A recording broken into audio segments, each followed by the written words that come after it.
We're here at the yard, opening up the hood. There's a nice little rammer I got.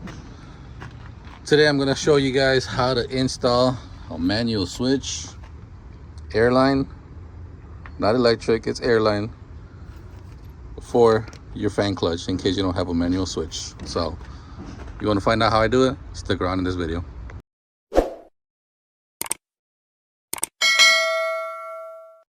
Okay, first thing we gotta do is make sure there's no air in the system. Ever since I changed those leveling valves and the airbags in the back, I didn't even use this truck for 2 days and I still had air. I just released some right now. But what you gotta do is fan down on the brake, or release the air from the tanks. Or what you also could do is hold on the red valve and help it by fanning it down. It makes the process go fast. Let's keep it going. All right, so only a couple of things you're gonna need. Not too many tools, maybe a knife to cut the lines. What you are gonna need is 1/4-inch line for air. Let me show you. Okay, DOT, quarter. And you're gonna need about, I grabbed about 2 to 3 feet. Obviously I have enough extra because you gotta, come in through the firewall and go to the solenoid on that side, which I'll show you in a bit. You're also gonna need a quick connect like this. It doesn't have to be quick connect. They have these plastic ones, they have some copper ones, and then they also have the ones that you gotta be tightening up with a nut and a crown and stuff. I already have a manual switch. I never showed you guys how to put it, but I'm going to switch it because well, for the sake of the video, right? But even this, you see how they go straight back.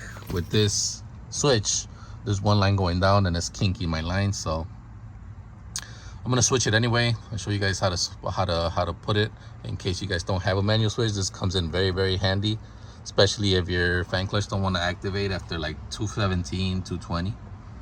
You don't want to overheat your engines.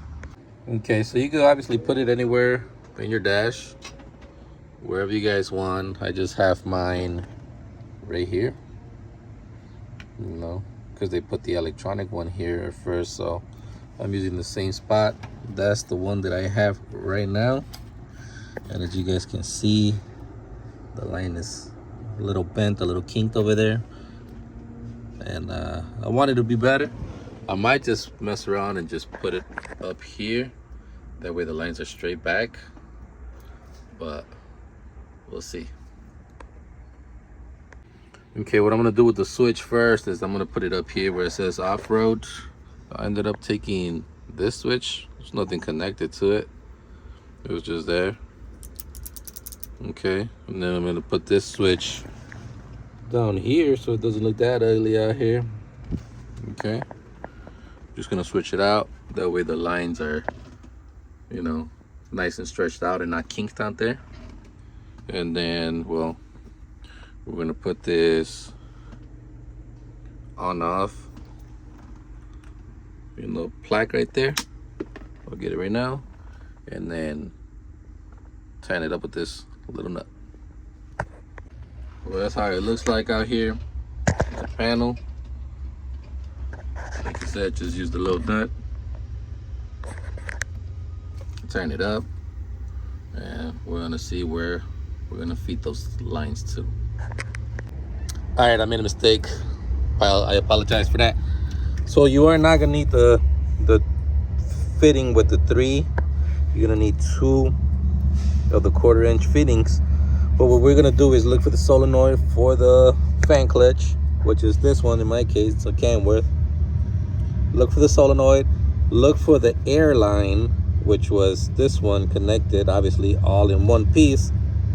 Wherever you see these is where I cut it. So I cut it in half, and I put a quick connect on the top part.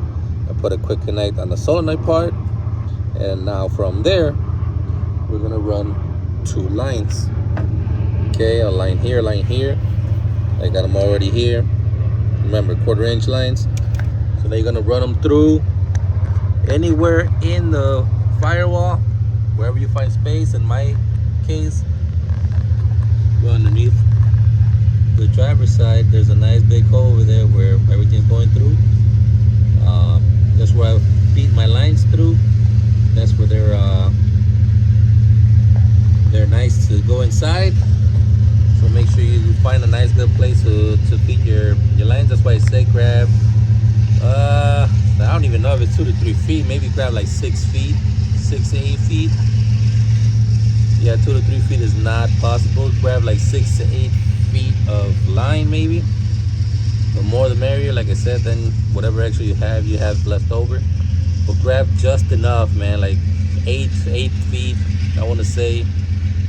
I couldn't remember what I grabbed last time, but you need to grab enough line. So again, wherever you cut it, you put those quick connects. You add a line, connect it there. You add another line, connect it there. Okay. And like I said, these are quick connects, so these are real easy to work with. You just stick them in there and that's it. That's it. They're already in there. Okay. So like I said, solenoid. Main thing is look for the solenoid. For the fan clutch, and splice or cut the line in half, the air line, and then put these 2 quick connects, and then use these two pieces of lines and run them through your firewall. When you're done, obviously we gotta get them all nice and tucked away so they're not flying all over the place. Show you the next step. Okay, that's why I fed them through the firewall. Just grab them, right here. Now we're gonna pull them till we get to this side or wherever in the dashboard you guys desire to put your new lines or your switch. I hope I'm not losing you guys yet, but I'm going to explain it again once I get everything done. All right, once you're done pulling these lines through, feeding them out all the way to your desired destination for your switch. Now we connect one on each side. Like I said, these are both quick connects as well. It's kind of hard to do with one hand, so let me do it and quick connect them real quick. Okay, they're nice and buttoned up. But before you start putting everything together again, turn on your truck. Make sure you got a little bit of air on the system, maybe 40-50 psi, and turn the switch on.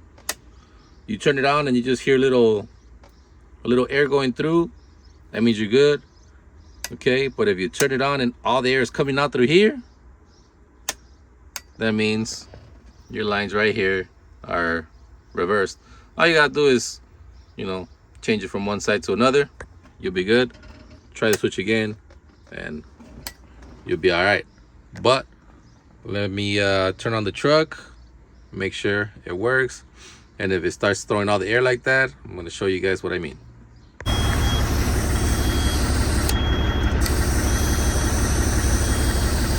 All right, we don't hear the air hissing out anymore. I switched out the lines. Okay, let's just have the air go up and make sure the fan clutch works with the manual switch. Right now it's on because it's low in air. If you guys can see, it's on. So as soon as it turns off, or as soon as there's enough air in the system, it'll shut off, and then we can test the switch. All right, so right here it's off. Obviously it's turning because of the fan belt. Now let's try it out. Gotta hear the little air hiss, and you can really feel it engage right away and hear it too. There it is. Yep, working good, boys. All right, we tidied up already. The switch we're supposed to be at. We put the other one down here. It's not working or anything, but I ain't trying to have no a big old hole right here. So I need a new dash, man. As you guys can see, I've had to put screws on the side because all the metal ones and the plastic broke off inside. So I don't know how to do that. Go about putting either new parts in there or just getting a whole new dash, used dash from the junkyard. But anyway, this is all you're supposed to hear. And then the fan clutch activates. It starts cooling down your engine when you're done. Don't forget to turn it off because obviously, I mean, you're gonna hear it, right? Obviously, when you turn on the fan clutch, you hear your engine, you know, working a little harder. But don't forget to turn it off. Just make sure, like I said, I messed up. You need those 2 quick connects, 1/4-inch line. Make sure you grab enough line, which is 8 to 10 feet, I would say. I know as the video progresses, I've been adding more and more, but it's my mistake. I forgot how much I used last time, but now that I'm, you know, doing this video, I don't want you guys to mess up and just not grab enough. So grab 8 to 10 feet because you're gonna need 2 lines, obviously, going from, well, my solenoid was over here on the passenger side. I don't know where all y'all solenoids are at, but my solenoid was over here on the passenger side. Cut the line, the air line, and then use 2 lines to obviously fish them through the firewall on the driver's side and come all over here. So I needed more than 3 or 4 feet, whatever I said in the beginning of the video. And this is done. So everything is pretty much done. Like I said, I hope I didn't lose you guys since the beginning, but I'm gonna explain again because I'm gonna go tie you up outside, put a couple zip ties so the lines are not dangling out there and rubbing on each other. So let's go do that and explain a little bit more again. Once again, driver's side firewall. There's the hole with all those cables are going through, hoses. So they came out here, put a zip tie, and they roll down there towards the solenoid. Let's run over to the solenoid and show y'all again. Again, zip tie, firewall. They ran out this way. Okay. Again, this is the solenoid. What I grabbed was the air line. Okay, it was attached. Obviously, it was one whole air line. I just cut it in half. So I put, you know, quick connect on one side, quick connect on the other, and then the 2 lines that ran inside. Obviously, you grab them, hook them up to your switch, and you're good to go. So now you have a manual switch, air switch, out of all things, for your fan clutch, so your engine is not overheating. Or for the people that don't have a manual switch, then now you guys got one. In case you guys are hauling something heavy as hell or going up hills and this keeps on overheating, you'll turn that bad boy on.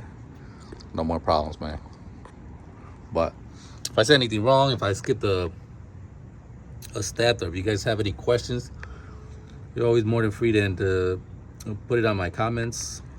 I'm there to answer anything, even if I said something wrong, or if you guys want to add something to it, there ain't no problem. You know, I don't get mad. If I get corrected, then I get corrected. But this is just the way to do it for you guys. Like I said, for you guys that don't have one, it's make me feel a little safer sometimes than me that I'm hauling some overweight ass freaking container. So let's tidy this up. Let's get going. Well, this is it for the video, guys. I hope you guys enjoyed the video. I hope you guys learned a little bit something about installing this air switch. If you guys have any other switches that you guys use, electric or whatever, man, just leave it in the comments. Let me know which one is better. This one works real good. It's Velvac. Like I said, I put the part number on the video already for you guys to get it. It's inexpensive. I mean, it's like 45 bucks for the switch, and then the air line, you can get it at whatever hardware store you get. But if you guys like the video, give it a thumbs up, share the video, comment please. That helps me a lot in my videos for the algorithm to go up and a lot more people to see this video. Share the video, that helps a lot as well. But if you guys are not subscribed yet, please subscribe. Does not cost you a thing. Try to make good content about trucking and how to, a lot of DIY, you know, get a little handsy with your own equipment. That way you save yourselves a couple bucks. But well, I'll see you guys in the next video, and y'all already know, man, keep moving forward.